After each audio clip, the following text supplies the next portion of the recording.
அற்புதரே அதிசயரே உம்மை பாடுவே. நற்கதியே நல்லரசே எங்கும் நாடுவேன். பொற்பரனே பூம்பொழிலே உம்மை தேடுவேன். உம் அற்புதத்தை எந்நாளும் போற்றி புகழுவேன். தேவனிடத்திலிருந்து வந்தவர் தேவகுமாரன், மனிதனிடத்திலிருந்து வந்தவர் மனுஷகுமாரன். கலாத்தியர் 4 அதிகாரம் 5ஆம் வசனத்தை வாசித்தீர்கள் என்றால் இந்த உண்மை புரிந்துவிடும். தேவன் தன்னுடைய ஒரே பேரான குமாரனைத்தான் இந்த பூமிக்கு அனுப்பினார். லூக்கா 1ஆம் அதிகாரம் 35ஆம் வசனம், யோவான் 3:16, எசேக்கியேல் 21:10, எபிரேயர் 1ஆம் அதிகாரம் 1-2, எபிரேயர் 1ஆம் அதிகாரம் 5-6, சங்கீதம் 2:7, நீதிமொழிகள் 30:4, லூக்கா 8:28, 1 யோவான் 4:9, 10, 14, ரோமர் 1:5. ஆக தேவன் தன்னுடைய ஒரே பேரான குமாரனாய் இருந்த தேவகுமாரனை இந்த பூமிக்கு அனுப்பினார். பூமிக்கு வந்த பிற்பாடு அவர் மனுஷகுமாரன் என்ற பெயரிலே இங்கே 3 ஆண்டுகள் ஊழியம் செய்தார். இந்த தேவகுமாரன் எங்கிருந்து வந்தார்? இது ஒரு கேள்வி. யோவான் 1ஆம் அதிகாரம் 1-2 வசனங்களிலே சொல்லப்பட்டிருக்கிறது. யோவான் 1ஆம் அதிகாரம் 1-2 வசனங்களிலே சொல்லப்பட்டிருக்கிறது, ஆதியிலே வார்த்தை இருந்தது, அந்த வார்த்தை தேவனோடு இருந்தது, அந்த வார்த்தை தேவனாய் இருந்தது, அவர் தேவனோடு இருந்தார் என்று எழுதப்பட்டிருக்கிறது. முதலிலே இருந்தது இருந்தது என்று சொல்லிவிட்டு 2ஆம் வசனத்தில் இருந்தார் என்று சொல்லப்பட்டிருக்கிறது. ஆக பரலோகத்திலே ஆழ்தத்துவ நிலையிலே வார்த்தை இருந்திருக்கிறது என்று நாம் அறிகிறோம். அடுத்தது கொலோசியர் 1ஆம் அதிகாரம் 15ஆம் வசனம், வெளிப்படுத்தல் 3ஆம் அதிகாரம் 14ஆம் வசனங்களை எல்லாம் வாசித்தால் இதே கருத்து வெளிப்படும். அக்கினியிலே சொல்லப்பட்டு திடீரென்று உயர்தனிலே வந்திருக்கிறதுனாலே தேவகுமாரன் என்ற ஒரு ஆழ்தத்துவ நிலை அங்கே பரலோகத்திலே உருவாகி இருக்கிறது என்று நாம் அறியலாம். தேவகுமாரன் மூலமாய்த்தான் படைப்பு நடந்திருக்கிறது. தேவகுமாரன் மூலமாய்த்தான் நிர்வாகமே நடந்திருக்கிறது. இந்த தேவகுமாரன் தேவனுக்கு சமமான தேவனாய் பரலோகத்திலே இருந்தார். பிலிப்பியர் 2ஆம் அதிகாரம் 6ஆம் வசனம் அப்படித்தான் சொல்லுகிறது. சங்கீதம் 45, 6, 7 வசனங்கள் அப்படித்தான் சொல்லுகின்றன. சங்கீதம் 110:1 குமாரன் என்று தான் சொல்லப்பட்டிருக்கிறது. இந்த தேவகுமாரன் தேவனாகிய கர்த்தர் தான். இந்த தேவகுமாரன் இந்த தேவனாகிய கர்த்தர் தான் ஆதியாகமம் 2ஆம் அதிகாரம் 17ஆம் வசனத்திலே மண்ணினாலே மனிதனை உருவாக்கினார் என்று சொல்லப்பட்டிருக்கிறது. இந்த தேவகுமாரனை போல நாம் ஆக வேண்டும் என்பது பிதாவாகிய தேவனுடைய சித்தம். ஆனால் இந்த தேவகுமாரன் மனுஷகுமாரனாய் வருவதற்கு முன்னாலேயே அவன் தேவகுமாரனாய் பரலோகத்திலே இருக்கும் பொழுதே, அவன் தேவகுமாரனாய் படைப்பிலே ஈடுபட்டு இருக்கும் பொழுதே, அவர் தேவகுமாரனாய் நிர்வாகத்தை எல்லாம் கவனித்துக் கொண்டிருக்கும் பொழுதே, அவர் பிதாவுக்கு சமமானவராய் அமர்ந்திருக்கிறதை பார்த்திருக்கும் பொழுதே தேவதூதன் லூசிபர் இவர் மேல் பொறாமை கொண்டான். ஏசாயா 14ஆம் அதிகாரம் 14ஆம் வசனத்திலே அப்படித்தான் எழுதியிருக்கிறது.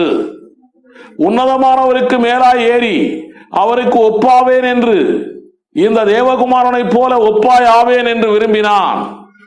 வார்த்தையானவர், அவர் கர்த்தர், அவர் யெகோவா, அவர் ஆழ்தத்துவமாய் தேவகுமாரனாய் ஆக்கப்பட்டதைத்தான் பலர் நினைக்கிறார்கள்.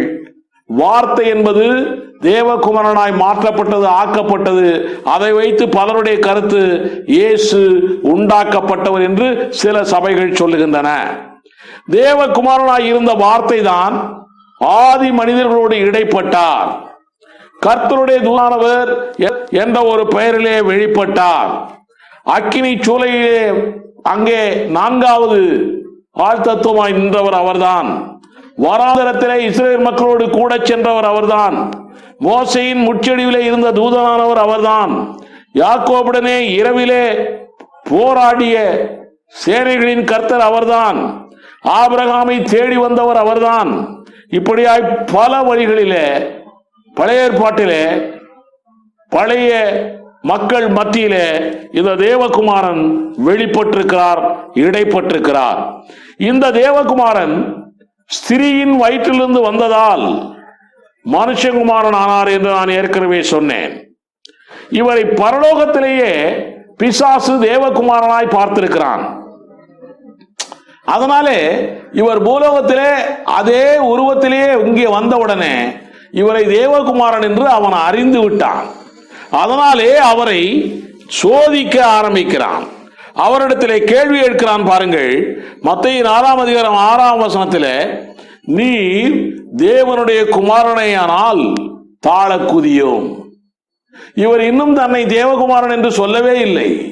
ஆனாலும் அவன் புரிந்திருக்கிறான், அங்கே நாம் பரலோகத்திலே பார்த்த அதே உருவம், அதே ஆள் இங்கே வந்திருக்கிறாரே என்று சொல்லி, நீ தேவனுடைய குமாரனையானால் தாழ குதியும் என்கிறான். அதே போல லூக்கா 8ஆம் அதிகாரம் 28ஆம் வசனத்திலே அவன் சொல்லுகிறதை பாருங்கள். அவன் இயேசுவை கண்டபோது கூக்குரலிட்டு அவருக்கு முன்பாக விழுந்து, இயேசுவே, உன்னதமான தேவனுடைய குமாரனே, எனக்கும் உமக்கும் என்ன? ஆக உன்னதமான தேவகுமாரன் இந்த இயேசுதான் என்று பிசாசுக்கு தெரிந்திருக்கிறது. ஏனென்றால் பரலோகத்திலே அவர் உன்னதமான தேவனுடைய குமாரனாய் இருந்ததை இவன் பார்த்திருக்கிறான். பரலோகத்தில் இருந்த தேவகுமாரனாகிய மேசியாதான் மனுஷகுமாரனாய் வந்தார் என்று வேதம் திட்டமும் தெளிவுமாய் சொல்லுகிறது.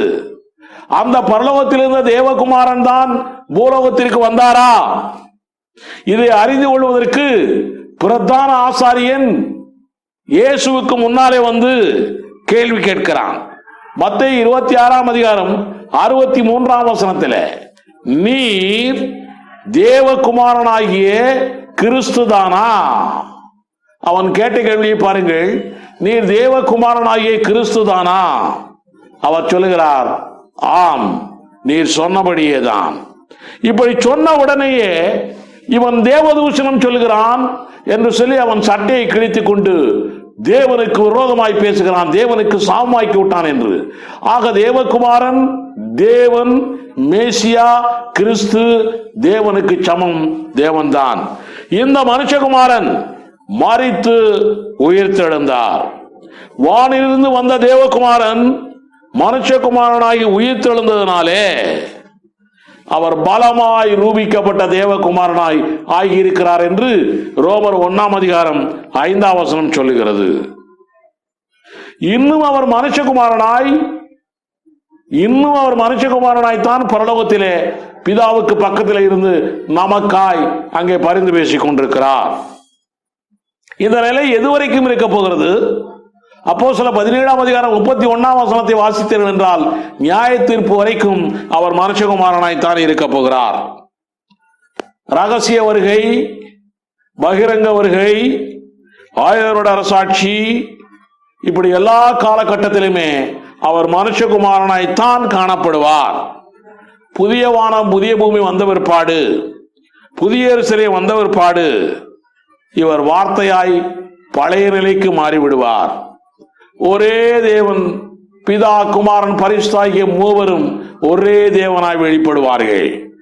ஆக பரலோகத்திலே தேவகுமாரனாய் இருந்து பூலோகத்திற்கு மனுஷகுமாரனாய் வந்து மரித்து உயிர்த்தெழுந்து இன்றைக்கு தேதி வரைக்கும் மனுஷகுமாரனாகவே இருக்கக்கூடிய இந்த ஆண்டவராகிய இயேசு கிறிஸ்து நியாய தீர்ப்பு முடிந்து தன்னுடைய ராஜ்யத்தை பிதாவுக்கு ஒப்புக் கொடுக்கும் பொழுது மூவரும் ஒன்றாய் ஒரே தேவனாய் அவர்கள் காணப்படுவார்கள். இந்த சத்தியம் உங்களுடைய உள்ளத்தின் ஆழத்திலே பதியட்டும். இயேசு சீக்கிரம் வருகிறார். ஆமென். உன் பிறப்பும் அதிசயம், உன் இறப்பும் அதிசயம், நீர் மரணத்தை ஜெயித்தது மாபெரும் அதிசயம், நீர் மரணத்தை ஜெயித்தது மாபெரும் அதிசயம்.